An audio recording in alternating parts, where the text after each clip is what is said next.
Hampshire primary results. Larry King, tonight at midnight. In today's heavily regulated and highly competitive world, corporations are facing greater scrutiny and larger challenges than ever before. Meeting those challenges successfully requires an attorney or a team of attorneys with expertise in all aspects of corporate law to help you structure and protect your company so you can maximize your success. With us today is one such attorney. Hi, I'm Janice Marie with Close Up on America's Business. We're high above the trading floor at the American Stock Exchange in New York City. And joining me today is a gentleman who was recently named one of the top 10 attorneys of 2007 in the United States in the areas of international trade and finance. His name is John Maalouf. He's with the Maalouf Law Firm. John, welcome. It's great to have you with us today. Thank you, Janice. It's good to be here today. One of the top 10 attorneys in the U.S. You're number 5, actually, I understand. That's quite impressive. Congratulations. Thank you. Now, I also understand you're a member of Mensa with an IQ that puts you in the range of genius. Isn't that true? Yes, that's right. So why don't you tell us how it is you put your genius to work for your clients? What exactly do you do?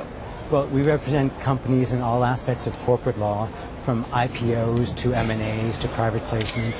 We represent Fortune 500 companies as well as small startup companies and mid-range companies, private placements, M&As, that sort of work.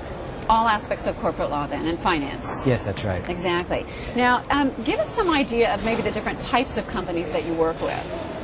Well, we represent large publicly traded companies in different types of deals, mergers and acquisitions, hostile takeovers, IPOs. We also represent small companies, startup companies, and a lot of times we'll have 2 or 3 individuals who have a great idea, some initial financing, and they're ready to get their company off the ground. Other times we'll represent mid-sized companies.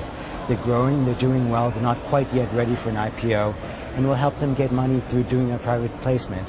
They can raise $5 million or $10 million in capital without having to register with the SEC.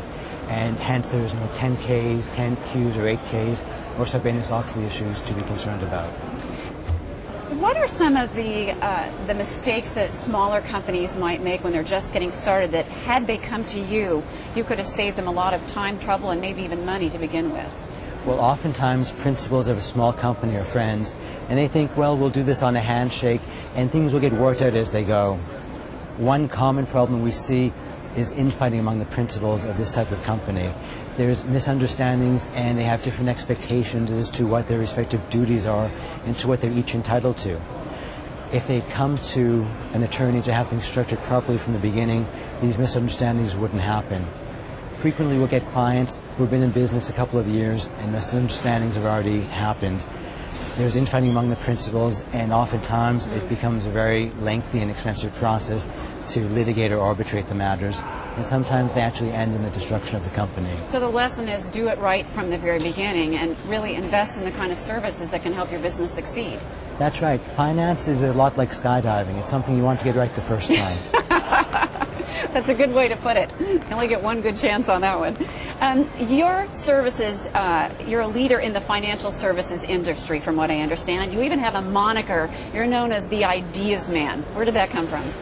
Many years back, one of my clients pinned that moniker on me, and it just kind of stuck.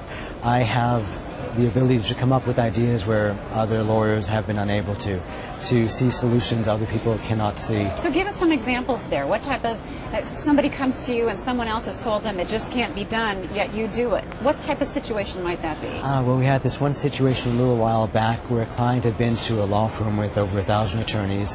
They had spent about 3 months on the matter, staffed it with 6 attorneys, and billed a client close to 7 figures, only to come back and tell them that it couldn't be done.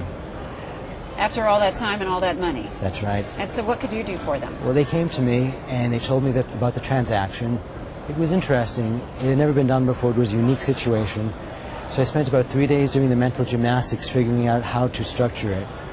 About 4 weeks later, we had the deal structured, negotiated, and completed with the help of one associate.